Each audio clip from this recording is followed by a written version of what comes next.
সিলেট নগরীতে সাত সকালে জয় বাংলা এবং জয় বঙ্গবন্ধু স্লোগানে জটিকা মিছিল করেছে ১৫-২০ জনের একদল তরুণ।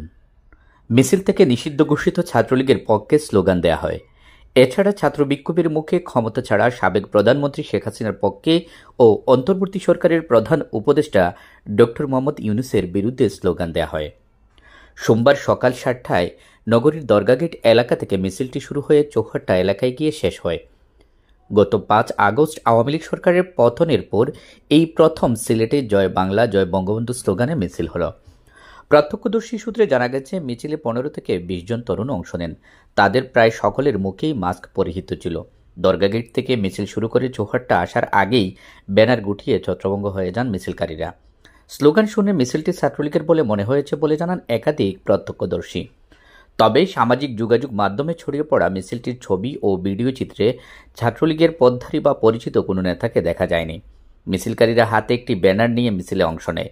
ব্যানারে লেখা ছিল, সিলেটের মাটি শেখ হাসিনার ঘাঁটি, অবৈধ আইসিটি কোড জনগণ মানে না, গণহত্যাকারী খনি ইউনূসের ফাঁসি চাই। ব্যানারের এক পাশে বঙ্গবন্ধু শেখ মুজিবুর রহমানের ছবি ও অন্য পাশে শেখ হাসিনার ছবি ছিল। এছাড়া জয় বাংলা জয় বঙ্গবন্ধু স্লোগানও লেখা ছিল। প্রত্যক্ষদর্শীরা জানান, মিছিলকারীরা জয় বাংলা জয় বঙ্গবন্ধু স্লোগানের পাশাপাশি শেখ হাসিনার ভয় নাই, রাজপথ ছাড়ি নাই, শেখ হাসিনা বীরের বেশে আসবে ফিরে বাংলাদেশে, এই সিলেটের মাটি ছাত্রলীগের ঘাঁটি এমন স্লোগান প্রদান করেন।